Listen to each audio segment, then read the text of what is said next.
स्थापना क्यों करते हैं? आज शिव महापुराण में शुरुआत में अपन शिव और पार्वती की यही संवाद को लेकर चलते हैं।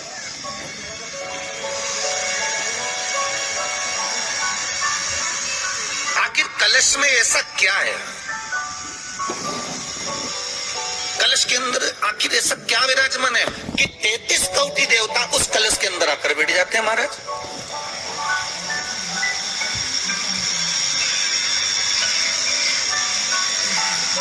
आप कोई यज्ञ करने जा रहे हो, आप कोई पोथी पुराण करने जा रहे हो, आप कोई अच्छा कार्य करने जा रहे हो, तो ब्राह्मण देवता कह देते कलश की स्थापना होगी, कलश की शोभा यात्रा निकलेगी, कलश यात्रा निकलेगी, कलश विराजमान होगा।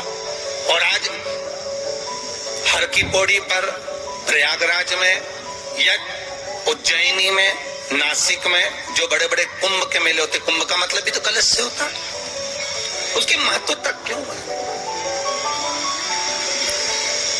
उस कुंभ की, उस घड़े की महत्वता कहां से प्रकट हो? शिव महापुराण की कथा कहती है महाराज, भगवान ओघड़दानी शंकर स्वयं आद्य शक्ति जगदम्बा से कहते हैं कि जगदम्बा तू क्या चाहती है बोल। तो जगत जननी जगदम्बा कहती है कि जहां मैं हूं वहां शंकर है, ये आपने कह दिया, पर जहां शंकर है वहां पार्वती का होना जरूरी है। उसके लिए सिद्ध करने के लिए एक स्थान ऐसा बनाया जाए जहां पर शंकर विराजमान है और शंकर के साथ पार्वती विराजमान है। तो शिव जी ने कहा, पार्वती उसके लिए मैं तुझे एक सुंदर कलश का निर्माण कर देता हूं। ब्रह्मा जी कह रहे हैं, नाथ इस सारे ब्रह्मांड को रचना करना है, कर दूंगा, मना नहीं है, पर रचना करता भगवान ब्रह्मा जी कहते हैं कि मैं संसार को एकाग्रित करूं, उससे पहले 33 कोटि देवताओं को मुझे एकाग्रित करना, और सारे 33 कोटि देवता एक जगह पर आकर विराजमान हो जाए, ऐसी कोई व्यवस्था करना। शंकर भगवान ने कहा, बनाओ ब्रह्मदेव, तुम निर्माण करो। ब्रह्मा, शास्त्र कहता है कि भगवान शिव स्वतः, शंकर तो शंकर है, भगवान शंकर ने एक मट्टी का सुंदर सा भाग ढेला एकत्रित करा, उस ढेले से भगवान ने एक सुंदर कुंभ का निर्माण करा, एक सुंदर कलश का निर्माण करा। भगवान कुंभ का निर्माण कर रहे हैं, भगवान कलश का निर्माण कर रहे हैं, और भगवान स्वयं ब्रह्मदेव कर रहे हैं कि आप ऐसा निर्माण कर दो जिसमें 33 कोटि देवता स्वतः विराजमान हो जाए। तो भगवान ने उस कलश का निर्माण कर दिया। अब कलश का निर्माण करा तो स्वयं भगवान ब्रह्मदेव बोले, प्रभु इस कलश के अंदर मेरा स्थान कहाँ है? मेरा स्थान कहाँ है?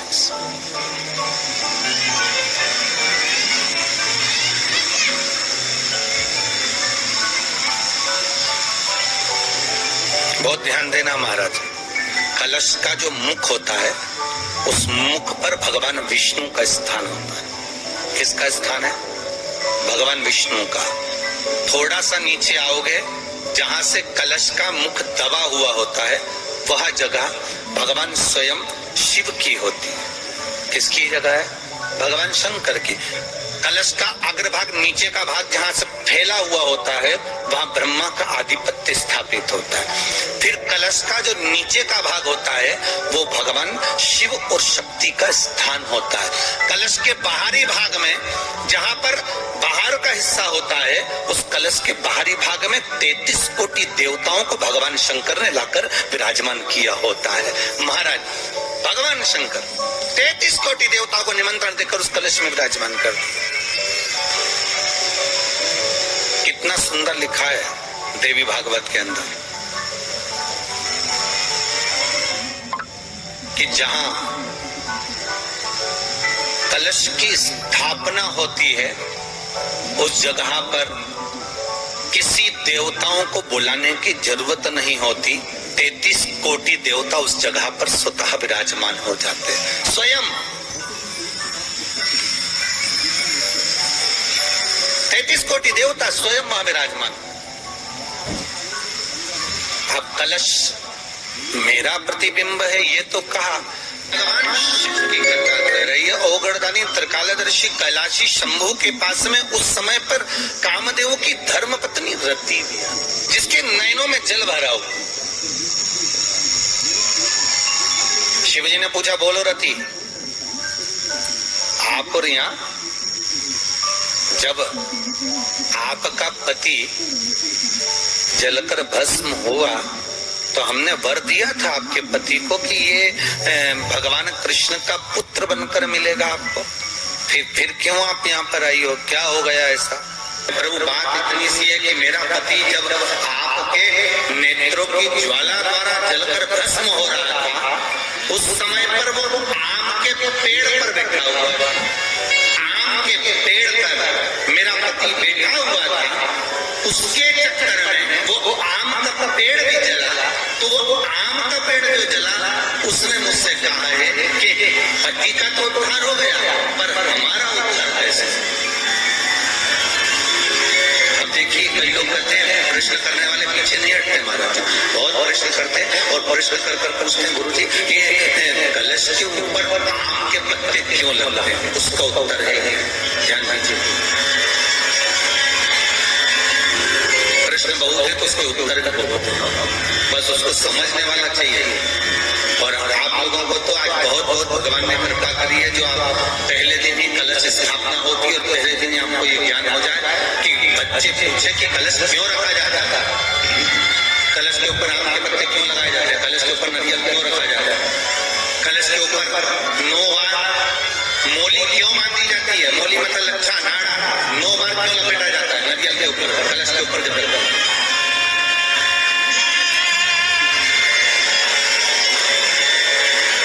कलश के ऊपर जब जब श्रीफल रखाता है, नारियल रखाता है, तो उस पर 5 बार 7 बार मोली नहीं लपेटी जाएगी, तो 9 ही बार लपेटी जाएगी। 5 या 7 बार लपेटते हैं तो कहते हैं कि लक्ष्मी की छिन्नता होती है, और वो 9 बार लपेटी जाती है तो भरपूर लक्ष्मी का भंडार। भगवान बोले, अब आप आई हो रति, ठीक है, मांगो क्या चाहिए, बस इतनी कृपा कर दीजिए कि आम के वृक्ष का भी उद्धार कर दो।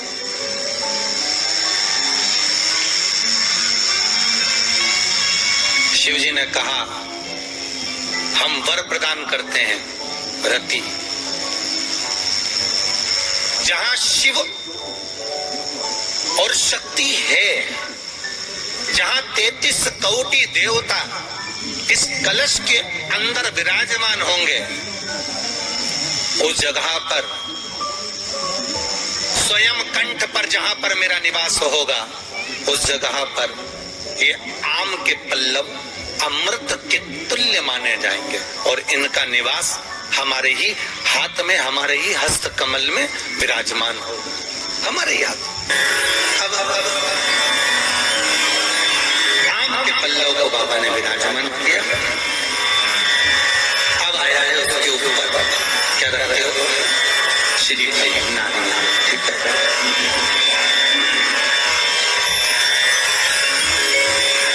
नारियल अब उसका भी प्रसंग शिव महापुराण में, स्कंद पुराण में बड़ा सुंदर है। भगवान शंकर और पार्वती विराजमान है कैलाश पर्वत पर। भगवान शिव के मन में बात आई, शंकर भगवान ने पार्वती जी से कहा, हे जगन्नाथरी, हाँ प्रभु बोलिए, सुनो। तो देवी भागवत में आता है कि जिस जगह पर शंकर भगवान ने पार्वती से एक बात कही कि हमारा मन है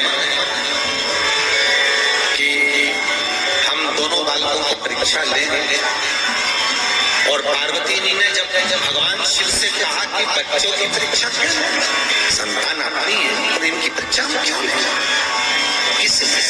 आप मत करो परीक्षा, मत करो। शिव को शिव बुला लिया, कार्तिकेय को गणेश जी को बुला कर बोले,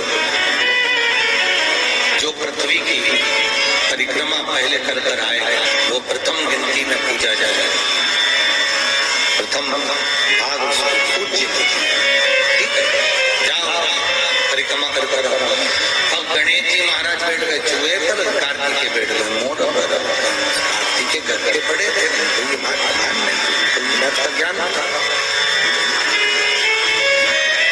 तो कार्तिकेय जी ने कहा, अगर माता पिता का कहना नहीं मानेंगे तो अच्छा नहीं लगेगा। तो कार्तिकेय जी तुरंत मोर पर चढ़कर और परिक्रमा करने निकल गए। अब गणेश जी तो चूहे को बुलाए, फिर चूहा भग गया, फिर पकड़ के लाए, फिर चूहा भग गया। अब उन्होंने चूहे पर बैठ गए, बैठकर जैसे चले शंकर जी के पास में, तो शिव जी को प्रणाम कर कर कहा, पिताजी परिक्रमा करने जा रहे हैं। शंकर बोले जा। अब इनको क्या मालूम था कि यहीं लगा लेगा। गणेश जी से पूछा कि तुमको भेजा था कि तुम पृथ्वी की परिक्रमा करने जाओ, तो तुम ये क्या कर रहे हो? गणेश जी बोले पिताजी शांत रहिए और परिक्रमा लगाने दीजिए। और परिक्रमा लगाई गणेश जी महाराज ने, एक नहीं 3, और 3 परिक्रमा लगा के सामने खड़े हो गए। पिताजी वर दीजिए। पिताजी ने पूछा काय का वर? पृथ्वी की परिक्रमा करके आया। शंकर भगवान बोले वर तो मेरे आजू बाजू घूम लिया, पृथ्वी की परिक्रमा करके परिक्रमा लगा कर आकर खड़े होकर के आशीर्वाद, तो पूछा आशीर्वाद क्यों? तो कहा प्रभु हमने परिक्रमा करी। तो शंकर भगवान बोले आजू बाजू घूम लिया और क्या परिक्रमा करना, इसको कोई परिक्रमा करना। गणेश जी बोले और नहीं तो माता पिता में आकाश, माता पिता में पाताल, माता पिता में पृथ्वी, सबको माता पिता में और सब माता पिता में, इसलिए आपकी लगा कि सबकी हो गई। शंकर जी खुश हो गए, शंकर जी ने आशीर्वाद दे दिया। अच्छा तो शंकर भगवान ने तुरंत खबर दे दिया, प्रथम गिनती में तुम गिने जाओगे तथा पार्वती जी को तो मालूम ही नहीं पड़ा कि खबर देते, तो पार्वती जी तो खड़ी हो जाती। अब आ गए कार्तिक ने आकर कहा दंडवत करता प्रणाम, हम तुम्हें देवताओं की सेना के सेनापति बनाते हैं। कार्तिक की आंख से अश्रु, देवताओं की सेना के सेनापति, क्या मैं प्रथम गिनती में नहीं आऊं? नहीं। क्यों? गणेश जी ने प्रथम गिनती में आ गए, गणेश जी ने परिक्रमा कर ली। किसकी करी? हमारी। पिताजी आपने कहा था पृथ्वी की परिक्रमा कर कर जो आएगा प्रथम गिनती में कितना जाएगा, तो पहली परिक्रमा पृथ्वी की तुमने नहीं करी, तो गणेश ने नहीं। पार्वती जी उड़ गई, क्या बात है कार्तिक ने कहा मां पिताजी ने गलत निर्णय दे दिया। क्या गलत निर्णय दिया? गणेश जी को प्रथम गिनती में दे दिया और मैं परिक्रमा कर कर आया। सारी बात मालूम पड़ गई कि गणेश जी ने चूहे पर बैठकर शंकर पार्वती की परिक्रमा करी, ये हुआ वो हुआ, सब मालूम पड़ गया। पार्वती मैया की आंख में से आंसू बहने लगा। पार्वती उठकर खड़ी होकर शंकर भगवान से बोली प्रभु बहुत भोले हो, इसलिए आपका नाम भोला शंकर। बहुत भोले, एक बेटे को भेज दिया पृथ्वी की परिक्रमा करने, और दूसरे बेटे ने आपकी परिक्रमा करी और आपने उसे वर प्रदान कर दिया। इतने भोले पुत्रों में भेद कर जगत जननी मां पार्वती खड़ी हो गई। पार्वती जी ने कहा यह आपने श्रेष्ठ नहीं। पार्वती जी बोली मुझे अच्छा नहीं लगा आपने निर्णय जो दिया। क्या चाहती हो पार्वती? पार्वती जी कहती है आज मुझे एक वर देना पड़ेगा। बोलिए क्या वर चाहिए? भोलेनाथ मुझे वर ये चाहिए कि आज के बाद आपकी कोई परिक्रमा ही नहीं, मुझे वर दे दो कि शंकर की परिक्रमा कभी नहीं होगी, शिव की परिक्रमा का विधान नहीं होगा। शंकर भगवान ने पार्वती को तथास्तु कर दिया। आज के बाद शंकर के मंदिर में शिवलिंग की कोई परिक्रमा नहीं करेगा। कभी आपने करते हुए देखा किसी को? नहीं। शंकर की परिक्रमा होगी तो आधी यहाँ से चालू होगी, वहां तक जाओगे फिर वापिस। यहाँ तक शिव महापुराण की कथा कहती है कि शंकर की आरती के बाद जो परिक्रमा भी होती है ना, वो भी पूरी नहीं करना चाहिए, आरती कर कर वापिस हो जाना चाहिए। शिव की आरती है, कई लोग शंकर जी की आरती उतारने के बाद जब परिक्रमा करते हैं, आरती की थाली लेकर चारों तरफ घूमते हैं, उसको भी आधा घूमो और आधे वापिस। शिव परिक्रमा करो, वर दीजिए, आप वर प्रदान करो हमें, वर दीजिए। पार्वती मैं तुझे वर देता हूँ, शिव की परिक्रमा कोई नहीं, और अगर शंकर की परिक्रमा कोई भूल से भी करेगा तो उसको दोष लगेगा, उसका पुण्य छिन्न। इसलिए शंकर की परिक्रमा लोग नहीं करते, क्योंकि उनने जो दान करा, पुण्य करा, सत्कर्म करा, भजन करा, कीर्तन करा, उसका पुण्य धीरे धीरे धीरे धीरे समाप्त होते चले जाता है, उस पुण्य की क्षीणता होती है।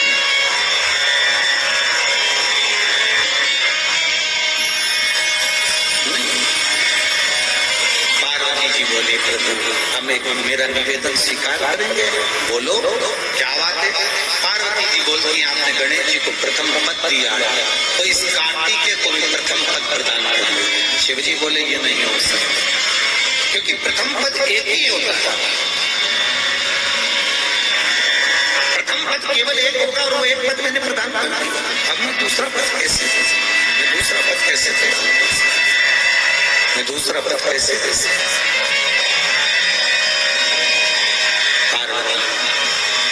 एक काम हो सकता, बोलिए प्रभु, मैं कार्तिकेय को कुछ ऐसा बना देता हूं कि जहां पर गणेश प्रथम पद में रहेगा तो ये कार्तिकेय भी प्रथम पद में पूजा जाएगा। बना दिया भगवान शंकर ने कार्तिकेय को श्रीफल का निर्माण कर दिया। स्कंद पुराण में क्या बनाया है? श्रीफल, नारियल। ये नारियल किसका प्रतिबिंब है? तो कहा ये कार्तिकेय जी का प्रतिबिंब। किसका प्रतिबिंब है? कार्तिकेय। तो गणेश जी की पूजन जो कलश के रूप में होती है, तो उसके ऊपर जो श्रीफल रखाता है वो स्कंद देव है।